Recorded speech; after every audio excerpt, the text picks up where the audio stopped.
among the marvels of ancient times, unmatched by the accomplishments of later builders and architects, the Great Pyramid of Giza stands as a silent testament to a vanished civilization.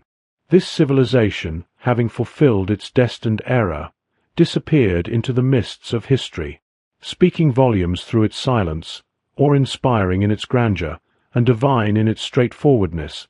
The Great Pyramid truly embodies a sermon carved in stone. Its sheer scale dwarfs human frailty. Amid the ever-shifting sands of ages, it endures as a timeless symbol of eternity itself. One wonders about the enlightened mathematicians who designed its proportions, the master builders who oversaw its creation, and the skilled craftsmen who shaped its immense stones with precision. The oldest and most famous account of the pyramid's construction comes from the esteemed, though somewhat imaginative, historian Herodotus. According to him, the pyramid was erected in a stepped fashion, described as battlement-like or, according to some, resembling an altar. After setting the base stones, the remaining blocks were lifted into place by machines made of short wooden planks. One machine raised the stones from the ground to the first step. Another machine received them there and carried them to the second step, and yet another elevated them further. Some say there were as many machines as steps, while others believe a single machine was moved from tier to tier as the stones ascended. Both versions exist, and thus both are recounted. Interestingly, Herodotus states the upper section was finished first, followed by the middle, and lastly the lowest part nearest to the ground. He also recounts an inscription in Egyptian characters on the pyramid, which recorded the quantities of radishes, onions, and garlic consumed by the workers. An interpreter reportedly told him that the amount of silver spent on these provisions was vast indeed. If this is accurate, then the cost of iron tools, as well as feeding and clothing the laborers over the many years of construction, must have been immense, especially when considering the time needed to quarry, transport, and shape the stones and create the subterranean chambers. Though his narrative is vivid and engaging, it becomes clear that the father of history, for reasons he likely deemed justified, fabricated a deceptive tale to mask the true origin and purpose of the Great Pyramid. This instance is just one among several in his works that might lead an attentive reader to suspect Herodotus himself was an initiate of the sacred schools, bound to keep the ancient mysteries strictly confidential. The widely accepted theory, proposed by Herodotus, that the pyramid served as the tomb of Pharaoh Cheops, cannot be confirmed. In fact, ancient historians such as Manetho, Eratosthenes, and Diodorus Siculus differ not only from Herodotus, but also from one another on the identity of the pyramid's builder. According to the Lepsius law of pyramid construction, the burial chamber should have been completed alongside or even before the rest of the monument, yet it was left unfinished.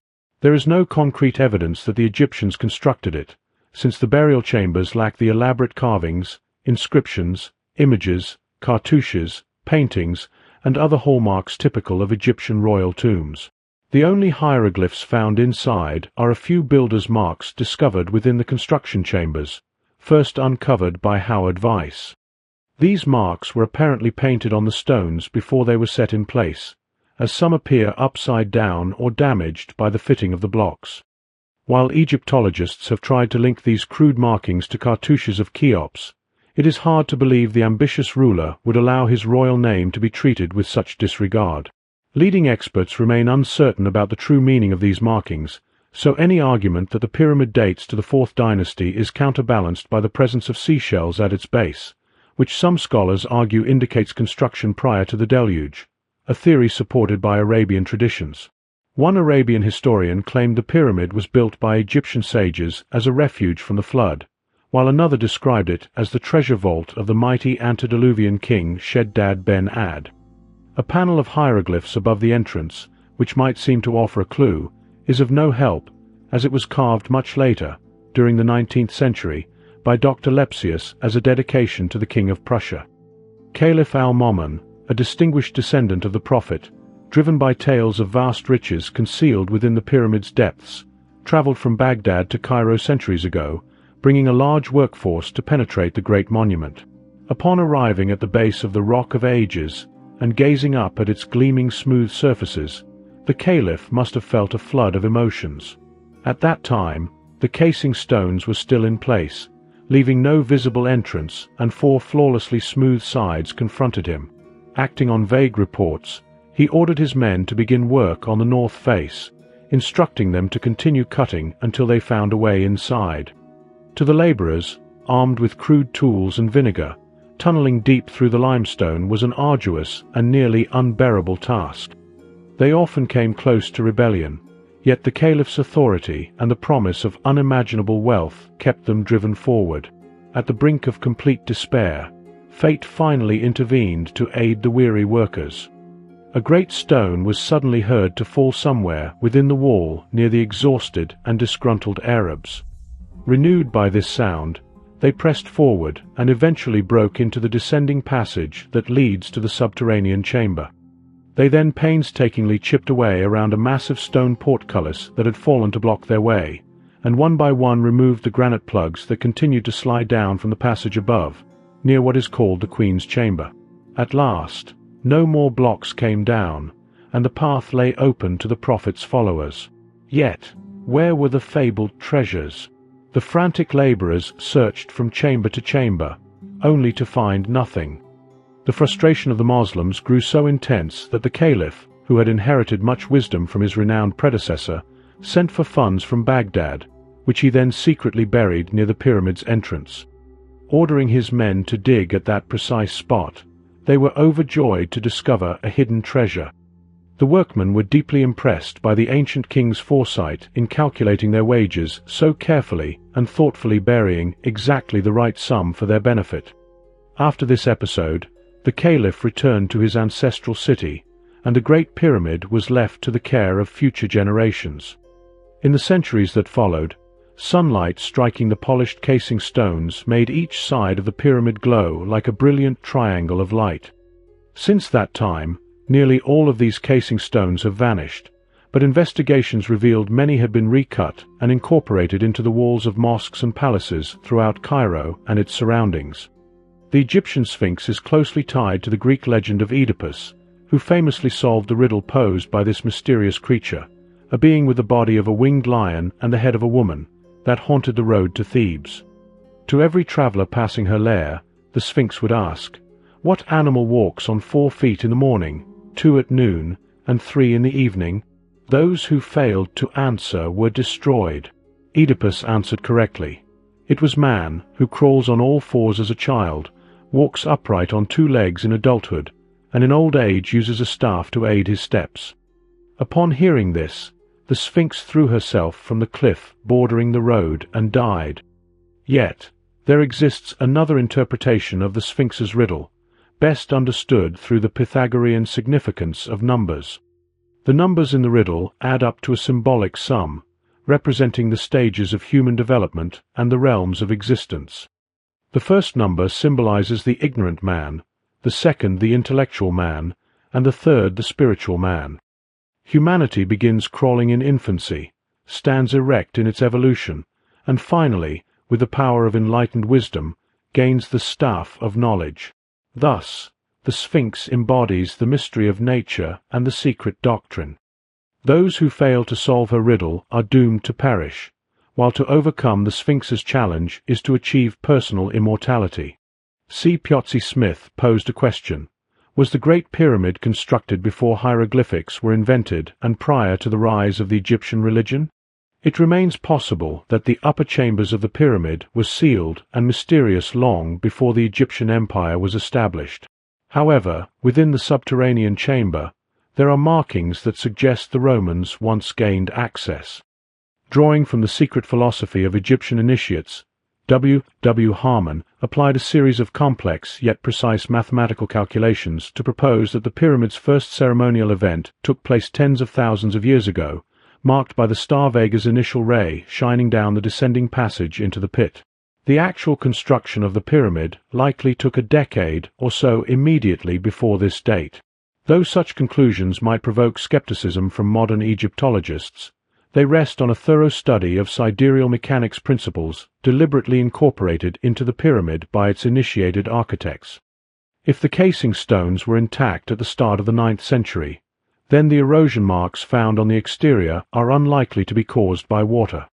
Similarly, the idea that salt deposits on the interior stones prove the structure was once submerged is weakened by the scientific understanding that the type of stone used naturally emits salt over time.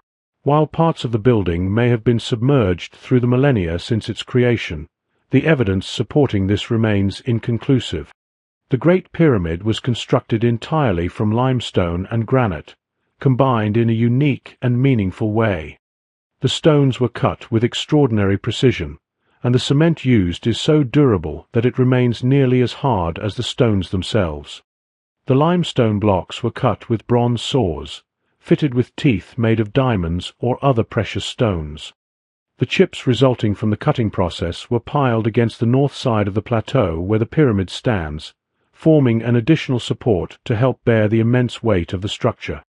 The entire pyramid is an example of perfect alignment and embodies the principle of squaring the circle. This is achieved by drawing a vertical line from the pyramid's apex to its base. If this line is imagined as the radius of a circle, then the circumference of that circle equals the total length of the pyramid's 4 base sides.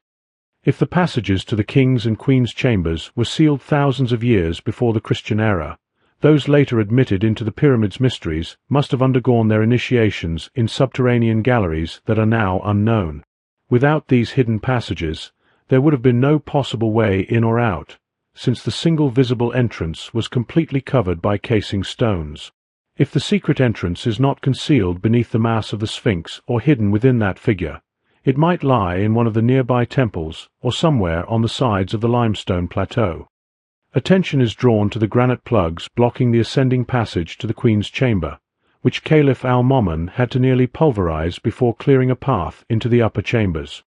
C. Piozzi Smith observes that the placement of these stones shows they were set from above, requiring a number of workmen to leave the upper chambers during the process. How exactly they managed this remains a question. Smith suggests that they descended through the well, dropping the ramp stone into place behind them. He further proposes that robbers likely used this well as an entry to the upper chambers. Since the ramp stone was laid in plaster, the robbers had to break through it, leaving a rough, jagged opening.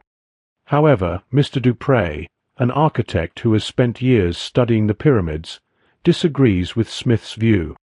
Dupré considers the well to be a robber's hole, the first successful attempt to gain access to the upper chambers from the subterranean chamber, which was the only open section of the pyramid at that time. Dupré supports this by noting that the well is a roughly made hole and that the adjacent grotto is an irregular chamber, lacking the architectural precision characteristic of the rest of the pyramid's construction. Furthermore, the well's diameter rules out the possibility it was dug downward. It must have been carved upward from below, with the grotto serving to supply air to the thieves. It seems unlikely that the pyramid's builders would have deliberately broken one of their own ramp stones and left a jagged gap in the side wall of an otherwise flawless gallery. If the well is indeed a robber's hole, this may explain why the pyramid was empty when Caliph al-Ma'mun entered, and possibly what happened to the missing coffer lid. A close examination of the so-called unfinished subterranean chamber, which likely served as the robbers' base, might reveal traces of their activity or indicate where they piled the rubble created by their efforts. While it remains uncertain how the robbers accessed the subterranean chamber, it is improbable that they came through the descending passage. There is a notable niche in the north wall of the Queen's chamber that local guides readily describe as a shrine. Yet the niche's shape, with walls converging by a series of overlapping stones similar to those in the Grand Gallery, suggests it was originally intended as a passageway. Attempts to explore this niche have been unsuccessful, but Mr. Dupré believes an entrance might exist here. If the well had not been present, this could have been the route by which workmen exited the pyramid after dropping the stone plugs into the ascending gallery. Biblical scholars have offered several extraordinary interpretations of the Great Pyramid. It has been identified as Joseph's granary, despite its capacity being far too small for such a purpose, as the tomb prepared for the Pharaoh of the Exodus, who was never buried there because his body was lost in the Red Sea, and finally, as a perpetual testament to the infallibility of the many prophecies found in the authorized version of the Bible. Although the Great Pyramid, as Ignatius Donnelly has shown, follows a style of ancient architecture found around the world and predates recorded history, the Sphinx, is distinctly Egyptian.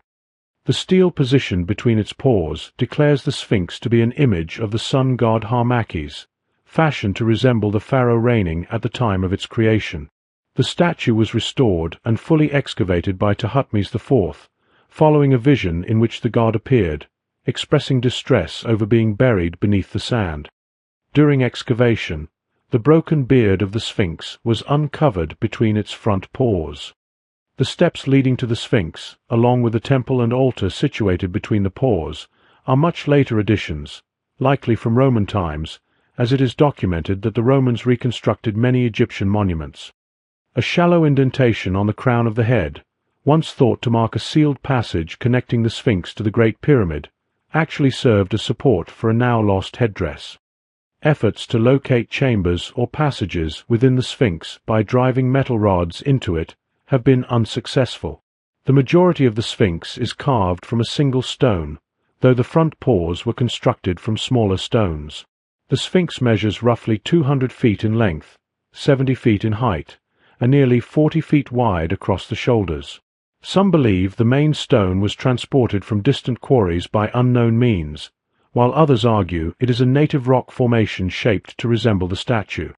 The earlier theory that both the pyramid and the Sphinx were made from artificially produced stones at the site has since been dismissed. Detailed examination of the limestone reveals it is composed of fossilized sea creatures called mummulites. The widespread belief that the Sphinx served as the true entrance to the Great Pyramid endures despite lacking evidence. P. Christian presents this idea, partly drawing on the authority of Iamblichus. The Sphinx of Giza, according to the author of the Traité de Mystères, functioned as the entrance to the sacred underground chambers where initiates underwent trials. This entrance, now blocked by sand and debris, can still be traced between the forelegs of the crouching giant. It was once sealed by a bronze gate operated only by the Magi through a secret mechanism. Its sanctity was upheld by public reverence, with religious awe maintaining its security more effectively than armed guards could. Within the Sphinx's body were galleries carved leading to the subterranean sections of the Great Pyramid. These passages were intricately intertwined so that, without a guide, anyone venturing into this maze would inevitably return to the starting point. Regrettably, no trace of the bronze door has been found, nor is there proof it ever existed. Over the centuries, many alterations have affected the Colossus, and it is possible that any original opening has long been sealed. Nearly all scholars agree that subterranean chambers exist beneath the Great Pyramid. Robert Ballard observes that the priests of the pyramids at Lake Moeris had extensive underground residences, and it seems highly probable that those at Giza had similar quarters. He goes further to suggest that the limestone used to construct the pyramids may have been quarried from these very caverns. Ballard believed that deep within the limestone ridge supporting the pyramids, ample evidence about their purpose could be found.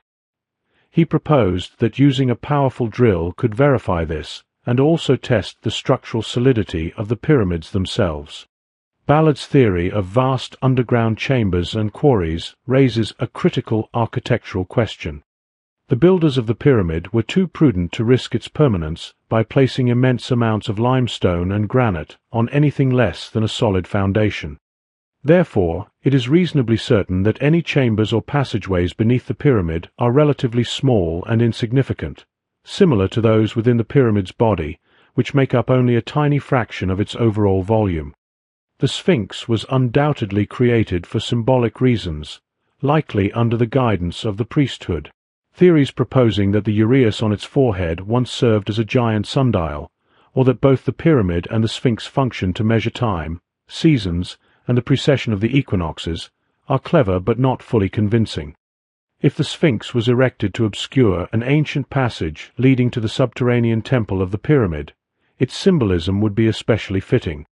In comparison to the monumental size and grandeur of the Great Pyramid, the Sphinx seems almost insignificant. Its weathered face, which still shows traces of the original red paint, is badly damaged and scarcely recognizable. Its nose was broken off by a zealous Mohammedan to prevent followers of the Prophet from idolatry. The very construction and current repairs necessary to keep the head from collapsing suggest that it could not have survived the vast periods since the pyramid was built. For the Egyptians, the Sphinx symbolized strength and intelligence.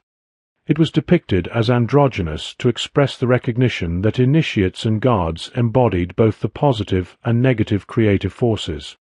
Gerald Massey explains, "This is the secret of the Sphinx. The traditional Egyptian Sphinx is masculine at the front and feminine behind. Similarly, the figure of Sut-Typhon has a male front and a female rear. Pharaohs, who bore the tail of the lioness or cow behind them, were male in front and female behind. Like the gods, they embraced the dual totality of being in one person, born of the mother, but embodying both sexes as the child." Most researchers have dismissed the Sphinx with ridicule, often neglecting to thoroughly investigate the great statue, instead focusing their attention on the far more imposing mystery of the pyramid. The word pyramid is commonly believed to derive from the Greek word for fire, symbolizing the one divine flame that animates all life. John Taylor interprets the term as meaning a measure of wheat, while C. Piozzi Smith supports its Coptic origin, meaning a division into 10. Ancient initiates accepted the pyramid shape as the perfect emblem of both the secret teachings and the institutions dedicated to preserving and sharing them. Both pyramids and mounds serve as antitypes of the holy mountain, or high place of God, believed to stand at the very center of the earth. John P. Lundy connects the Great Pyramid to the legendary Olympus and suggests its underground passages correspond to the winding routes of Hades. The pyramid's square base symbolizes that the House of Wisdom rests firmly upon nature and her unchanging laws. Albert Pike notes that the Gnostics claimed their entire science was based on a square whose corners represented silence, profundity, intelligence, and truth.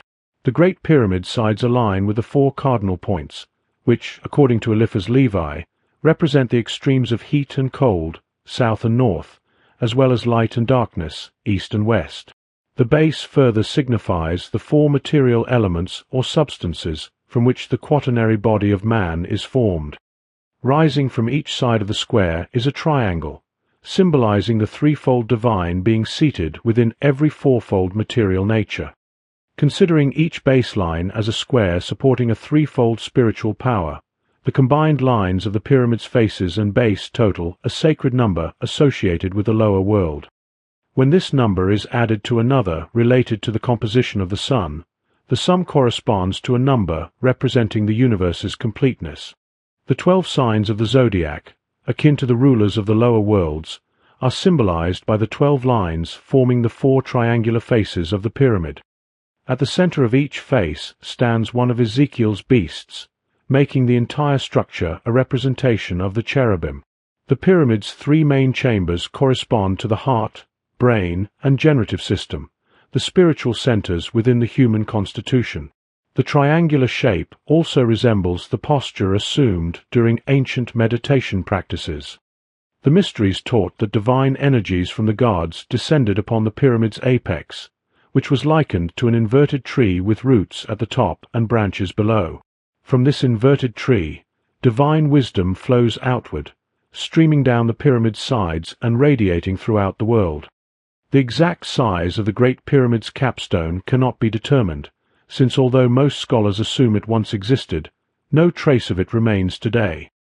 Builders of great religious monuments often left their works unfinished, symbolizing that only God is truly complete. The capstone, if it was ever present, was itself a small pyramid, topped again by an even smaller block of the same shape, continuing endlessly. Thus, the capstone embodies the entire structure's essence. The pyramid can be seen as a metaphor for the universe, with the capstone representing man. Extending this analogy, the mind is the capstone of man, the spirit the capstone of the mind, and God, the ultimate whole, the capstone of the spirit. Man, initially a rough and unfinished block taken from the quarry, is gradually shaped by the secret teachings of the mysteries into a perfect pyramidal capstone. The temple is only complete when the initiate becomes the living apex, channeling divine power into the expanding structure below. W. Marsham Adams referred to the Great Pyramid as the House of the Hidden Places, and rightly so, for it embodied the inner sanctuary of ancient pre-Egyptian wisdom. To the Egyptians, the pyramid was connected with Hermes, the god of wisdom, letters, and the divine illuminator linked with the planet Mercury.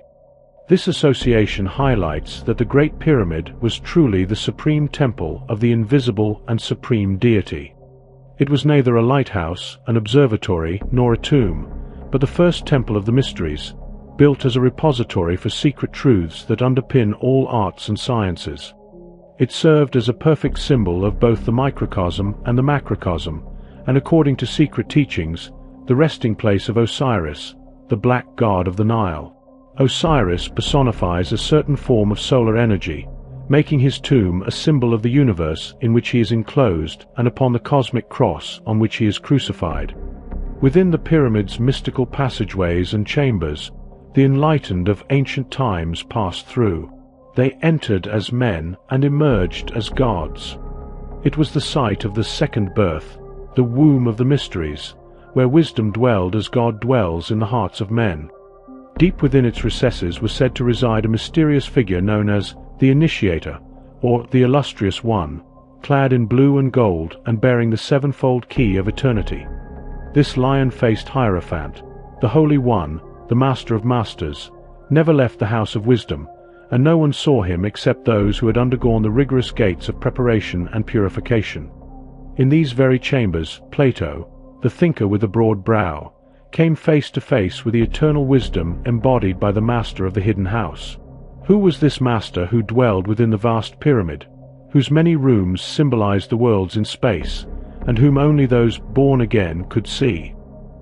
He alone understood the pyramid's deepest secret, yet he has long since departed the path of the wise, leaving the house empty. The hymns of praise no longer sound through its halls. Initiates no longer journey through the elements or wander among the stars. Candidates no longer receive the word of life from the lips of the Eternal One. Now all that remains visible to human eyes is an empty shell, the outer symbol of an inner truth, while men mistakenly call the house of God a mere tomb. The mysteries' teachings were revealed by the sage illuminator, the master of the secret house. To new initiates, the knowledge of their guardian spirit was granted. The method of separating the material body from the divine vehicle was explained, and to complete the great work, the divine name was revealed, the secret and ineffable designation of the supreme deity through which man and God become consciously one. With this knowledge, the initiate himself became a living pyramid, within whose soul countless others might find spiritual enlightenment. Within the king's chamber, the profound drama of the second death was enacted. There, the candidate, having been symbolically crucified upon the cross of the solstices and equinoxes, was laid to rest within the great coffer. The atmosphere of this chamber is marked by a mysterious, death-like cold that chills to the bone. This room served as a threshold between the physical world and the higher, transcendental realms of nature. While the neophyte's body rested in the coffer, their soul soared as a human-headed hawk through celestial spheres, experiencing firsthand the eternity of life, light, and truth, and recognizing the illusion of death, darkness, and sin. In this way, the Great Pyramid functioned as a gateway, allowing ancient priests to guide a select few toward the attainment of individual spiritual completion. It is also noteworthy that when the coffer in the king's chamber is struck, it produces a sound unlike any known musical scale, a tonal quality that may have contributed to making this chamber the perfect setting for the highest degree of the mysteries to be conferred. Today's world is largely unaware of these ancient rites. Both scientists and theologians look upon the sacred structure, pondering what primal impulse could have driven the immense effort to build it. Were they to pause and reflect, they might recognize that only one urge in the human soul could provide such a motivation: the yearning to know, to understand, and to exchange the confines of mortal limitation for the vastness of divine enlightenment. Many regard the Great Pyramid as a marvel of architecture, a source of weights and measures, the original Noah's Ark, or the origin of languages, alphabets, and scales for temperature and humidity. Yet few perceive that it is, above all, the gateway to the eternal.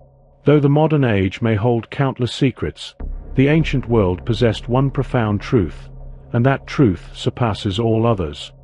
For the multitude of secrets often leads to death, disaster, sorrow, selfishness, lust, and greed, but the single secret brings life, light, and truth. The day will come when this secret wisdom reclaims its place as the dominant religious and philosophical force in the world.